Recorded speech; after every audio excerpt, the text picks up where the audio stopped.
we just talked about brand positioning, which is the strategic part of brand positioning. And if you really think about brands, you'll realize that although you know some great, crisp brands, it's very hard to get to that positioning. You can have lots of different thoughts. You can have different point of differences, different target segments, different frames of reference, lots and lots and lots and lots of different choices. But then you want to hone into the right choice. That's the trick of marketing. To explain marketing, the concepts aren't that difficult to grasp, but they are very, very hard to do right. There's lots and lots of ways to do marketing wrong, and only a few ways to do marketing precisely right. And the next concept that I'm going to talk about is a brand mantra or an elevator speech. The elevator speech, you may have heard of that. This is the way you define a brand in 30 seconds. So we're talking about 30 seconds worth of material. It sounds so easy, 30 seconds. But the truth of the matter is, to get the right critical 30 seconds, the right brand mantra, that takes lots and lots of analysis and a lot of wrong turns and a lot of wrong ways. If you come up with a brand mantra right away or an elevator speech right away, maybe you're lucky, but chances are you haven't given it enough thought. You really do need to think about lots of the different positionings. So what I'm going to suggest here, what I'm going to talk about, is relatively easy concept to get, but it's very hard to do well. So let me tell you where we want to end up, and I'll talk about how we get to it. We want to end up with a 30-second speech, as I said, the elevator speech, or a brand mantra, and a brand mantra may be 3 words. But I want to get down to the right 3 words. And so one of the things you do is when you're creating a brand and thinking about a brand or thinking about a product category, there's a lot of market research that you can do to try to figure out what's going on in customers' heads and how do they think about the category and how do they think about different brands. And one way you can think about it, in order to figure out, again, what's the essence of the brand, what's the brand mantra, is to develop what's called a mental map. And what a mental map is, a kind of a graphic with circles and arrows and things like that of what the brand is. And it's kind of a thought association process. You ask the consumer, what comes to mind when you think of the brand? And then there's lots of different ways to do this, and I'll just show you one, but there are a lot of different ways. And you write down what the brand is, what the essence of the brand is from the consumer point of view, what the different associations are, and how those associations lead to other associations. And some people call this mental maps, some people call them schemas. And there's a lot of different techniques you can do in these mental maps. The size of the circle can be how often that association is named by different people. The lines that connect one circle to another circle can be the strength of those associations. But essentially what you're developing is, sometimes it's called a semantic associative network or a mental map.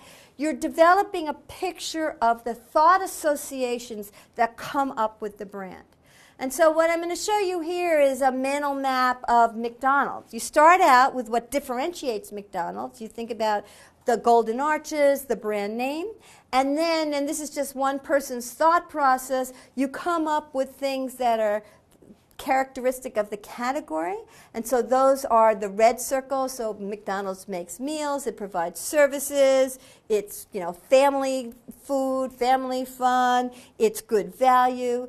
And then the yellow circles here are the associations with each one of these points of parity, actually, frame of reference characteristics that are unique to McDonald's. So McDonald's has certain meals. What are the meals that McDonald's has? Well, it gives hamburgers, it has breakfast, it has fries. What are the brands associated with those meals? Egg McMuffin, a Big Mac. What's the quality? Well, it's always consistent, it's fresh, it's good tasting.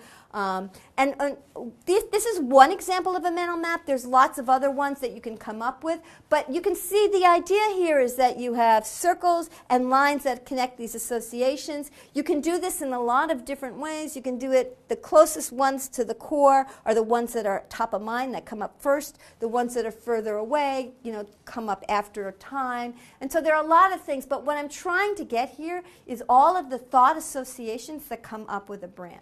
And then what you want to do is do this over several customers and do it in market research stages several different ways.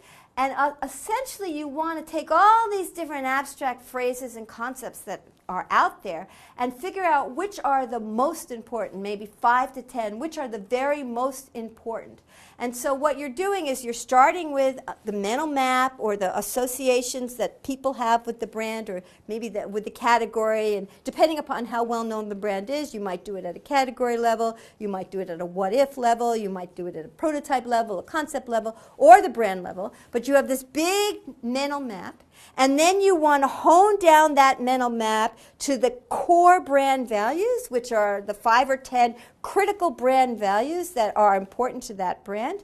And from that, you then want to reduce those 5 or 10 to the key concepts that are going to be the DNA of the brand mantra. So the brand mantra is defined as the heart and soul of the brand, the DNA. It's the brand essence, the brand promise.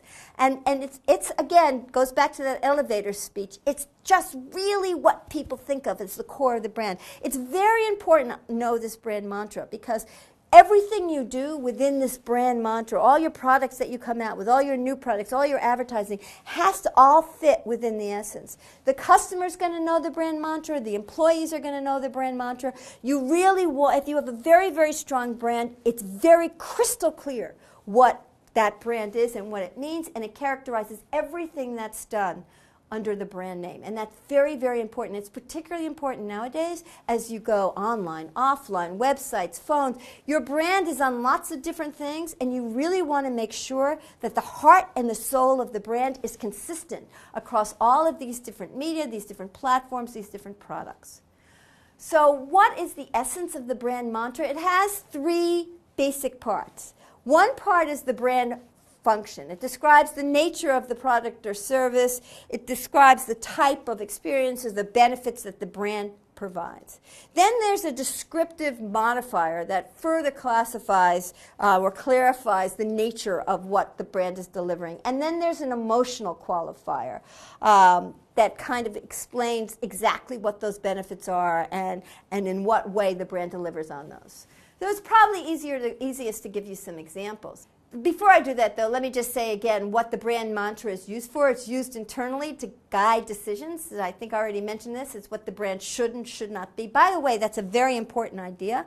A brand mantra not only says what a brand is, but as importantly, it says what a brand is not.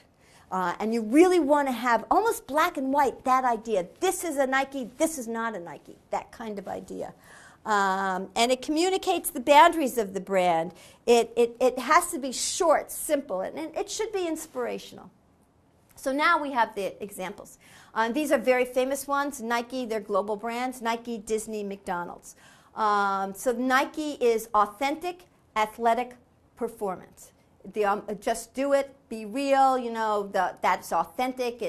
It's very much an athletic brand. It's not just shoes, it's clothing. But when you think of Nike, you think about athletic, and it's about performance, the technique or the ability to, again, just do it, that kind of notion. Disney and McDonald's are kind of interesting because they both are about family fun. And they actually both have a lot of things in common, but the brand mantra is different. Disney is about entertainment. Now, that is not to say that Disney doesn't have food. Disney sells quite a bit of food at their parks and in different places that they have. But when you think Disney, you think fun, family, entertainment. And even the food comes within that brand mantra of Disney, of entertainment. McDonald's, on the other hand, is fun and family, but it's food. And even if you have a McDonald's playground or something like that, you still think of it as the food first. And so, although these are similar, and in some sense, you can see they're actually also quite different. And I don't think you'd ever get Disney and McDonald's confused. Even though they're going after similar target markets and they're offering similar emotional benefits, they really are quite distinct, different brands, and they have very different brand mantras.